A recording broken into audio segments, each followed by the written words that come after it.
Expectations are shifting. 1979, similar question asked, 75% of women aged 14 to 21 plan to be working at age 35. We would imagine that those young women, and this is basically my cohort age-wise, right? That because they plan to be working at age 35, they made some very different decisions about college and in college about the kinds of things they did to prepare.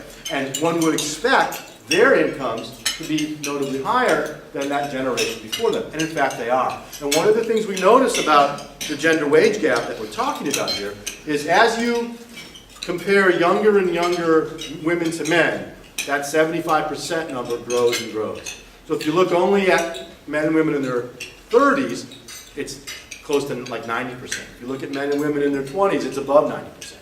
And the younger you go, the closer it is. And part of this is that there's a generation of female workers who came into the labor force underprepared because they didn't imagine themselves working, but ended up working. And so when I ask my classes today, right, you can imagine it's 100%, right? Every female hand in the room goes up when you say, do you imagine yourself working at age 35? Some sample bias there, right? They're all in a private liberal arts college, so it's not surprising, right? But even so, you could have asked college students back then, female college students, do you plan to work? And you would have had 100%. Right? You know the line about why, women going to college in the 50s and 60s to get their MRS degree, right? So that the expectations were different then. Go ahead.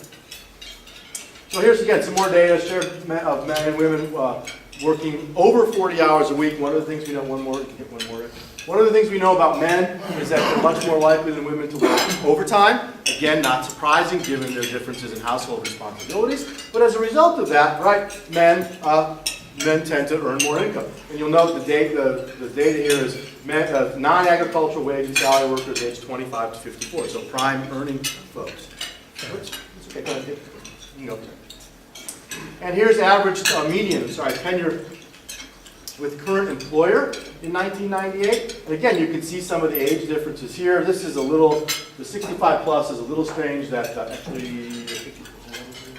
that women are higher. I think that has to do more with women's longevity, that women live longer than men. But you can see for the sort of 45 to 54, 55 to 64 group, men have had more median years of tenure with their current employer. They've been with the same firm longer than women have. All other things equal, that means their wages will be higher. But notice that gap shrinks as you get younger. And for 25 to 34-year-old workers, it's almost the same. So one of the things we see here, and we've seen over time, is that as these younger men and women move their way through the labor force, this gap will continue to shrink over time. So one of the things we need to do here is compare apples to apples. What economists try to do is say, okay, let's see if we can hold constant all of these other factors and compare two workers, right, who are identical in as many ways as we can imagine. Same years of education, same job skills, same whatever. If we could sort of do that, and that the only difference between them would be that one's a man, one's a woman. What would be the difference in their pay? One piece of data here from 1994 is that for people aged 27 to 33 without children, right, that's important, the gender pay gap was 2% in 1994. That is, women earn 98% of what men earn. Another piece of data here, in 1999, the gap was 8% for all never married workers. So men and women who had the same qualifications but never married, 92%. This is brand spanking new, Wall Street Journal last week. Another survey, single childless urban workers aged 22 to 30, women earned 8% more than men did. Right? So a negative 8% gap, if you want to think of it that way. And one of the things about this is, and in the States, and I think this is also true in Canada as well, women are now more likely to go to college than men. And this is actually a big issue for places like mine. We're wind up enrolling these incoming classes with like 55 or 60% women, right? Which raises some interesting issues in a whole bunch of ways. Okay, but part of that's part of what's happening here. And so here, the gender, not only has the gap disappeared, it's reversed, and that may be again as a result of those younger women having had more college, more likely to be college educated, and maybe doing more college as well. So again, that 74% number is very misleading for a whole bunch of different reasons. And again, go ahead, next slide. And here's again some more of this kind of comparative data. Part-time workers, 21 to 35 without children, you can see the gap almost disappears. Full-time workers, same, more disappearing. Full-time, 21 to 35-year-old workers living alone, this is from 1998, no gender wage gap whatsoever. In one industry I know the best, higher education, there are a number of disciplines in which female professors get paid slightly higher than men. So again, an answer economists often give, it depends. Okay? And in this case, it really does depend on what you're comparing and how you're making the comparison. The one thing I would say about this is that what I think this shows is that if women are earning less than men on average over the whole group, and they are, it's not because labor markets, it's not because the market economy somehow in and of itself systematically discriminates against women in labor markets. For the most part, women are getting paid according to their human capital, according to their experience and education and the kinds of jobs they've chosen. If we think the gender wage gap is a problem, if we love to see that 74 number continue to climb and reduce that gap down to zero, ultimately the way to attack it is not by going into employers and passing all kinds of equal pay laws.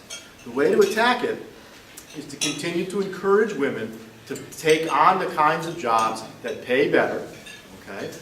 And if we're sending signals to young women that say, oh no, you don't want to do the math, that's too hard, right?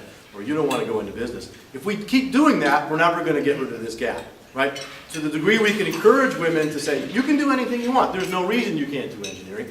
And at the same time to say to men, look, if you want to go into psychology or education, you should do that. Also, right, the other part of the story is to the degree to which, and this is happening slowly but surely, that men take on more responsibility in the household and more responsibility for childcare, that'll also level the playing field and begin to narrow that gap. It might be the case, and I suspect it is, and knowing, having watched many of my friends sort of go through the child-raising years, and still many of them in it, that one of the hardest negotiations that married couples make is how to address these issues, especially now where dual career families are so common, which is who's going to stay home, who's going to work, who's going to work part-time, whose career is going to take precedence, how are we going to juggle the child care. These are all questions that folks are facing these days. And I think one of the things that we have to recognize is that the kinds of negotiations and solutions to those problems that married couples and families adopt are as numerous as there are families. There is no one right answer to that question. And how individual couples negotiate and solve this problem is a complex question that if we kind of step in with blunt instruments like equal pay laws, we don't give them the sort of space they need to sort these things out. Again, I think if you give folks that space and at the same time encourage women to do the things that have been traditionally male and men to do the things that have been traditionally female, you'll get at these problems. But to imagine that we can kind of step in and force solutions onto those really delicate negotiations that families make to solve these problems, I think is not plausible.